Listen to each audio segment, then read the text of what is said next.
ഹൈക്കോടതി വാർത്തകളിലേക്ക് പോയി കഴിഞ്ഞാൽ വന്യജീവി ആക്രമണവുമായി ബന്ധപ്പെട്ട വിഷയം ഇന്ന് കോടതി പരിഗണിക്കുന്നുണ്ട്. കാരണം ഇപ്പോൾ കേരളത്തിന്റെ അവസ്ഥ വളരെ പരിതാപകരമാണ്. വന്യജീവി ആക്രമണത്തിൽ കഴിഞ്ഞ ഒരു മാസത്തിൽ 3 ജീവനുകളാണ് നഷ്ടപ്പെട്ടത്.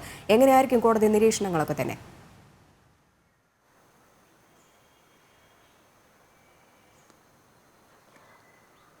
രജനി, വന്യജീവി ആക്രമണവുമായി ബന്ധപ്പെട്ട് നേരത്തെ തന്നെ ഹൈക്കോടതിയുടെ ഭാഗത്തു നിന്നും ഇടപെടലുണ്ടായിരുന്നു. കാരണം നേരത്തെ ഒരു സ്വമേധയെടുത്ത ഹർജി ഹൈക്കോടതിയുടെ പരിഗണനയിലുണ്ട്. ഇതിലാണ് ഹൈക്കോടതി നേരത്തെ ചില നിർദ്ദേശങ്ങൾ മുന്നോട്ട് വെച്ചത്. അതായത് ഈ വേനൽക്കാലം ആയിക്കഴിഞ്ഞാൽ കടുത്ത വരൾച്ച നേരിടുന്ന ഒരു സാഹചര്യത്തിൽ വന്യജീവികളൊക്കെ തന്നെ നാട്ടിലേക്ക് ഇറങ്ങുന്ന ഒരു സാഹചര്യം ഉണ്ടാകും. അതുകൊണ്ട് തന്നെ ഇവർക്ക് ആവശ്യമായിട്ടുള്ള വെള്ളം, കുടിവെള്ളം ലഭ്യമാക്കുന്ന രീതിയിലുള്ള നടപടികൾ വനം വകുപ്പ് സ്വീകരിച്ചിട്ടുണ്ട് എന്നറിയിക്കാൻ അതിന്റെ ഉദ്യോഗസ്ഥർക്ക് ഹൈക്കോടതി നിർദ്ദേശം നൽകിയിരുന്നു. ഇക്കാര്യം ഇന്ന് വനംവകുപ്പ് ഉദ്യോഗസ്ഥർ ഹൈക്കോടതിയെ അറിയിക്കുമെന്നാണ് അറിയാൻ സാധിക്കുന്നത്. നേരത്തെ ഇതേ സ്വമേധയെടുത്ത ഹർജിയിൽ തന്നെയാണ് ഹൈക്കോടതി ഈ ബേലൂർ മഗ്നയെ പിടികൂടുന്നതുമായി ബന്ധപ്പെട്ട് സംസ്ഥാനങ്ങൾ തമ്മിൽ ഒരു ആക്ഷൻ പ്ലാൻ തയ്യാറാക്കണമെന്നുള്ള ഒരു നിർദ്ദേശം മുന്നോട്ട് വെച്ചത്. എന്തായാലും വന്യജീവികളുടെ ആക്രമണം വർദ്ധിക്കുന്ന ഒരു സാഹചര്യത്തിൽ കൃത്യമായിട്ടുള്ള ഇടപെടൽ അധികാരികളുടെ ഭാഗത്തു നിന്നും ഉണ്ടാകണമെന്നുള്ള ഒരു നിലപാടാണ് ഹൈക്കോടതിക്കുള്ളത്. എന്തായാലും വനംവകുപ്പ് അറിയിക്കുന്ന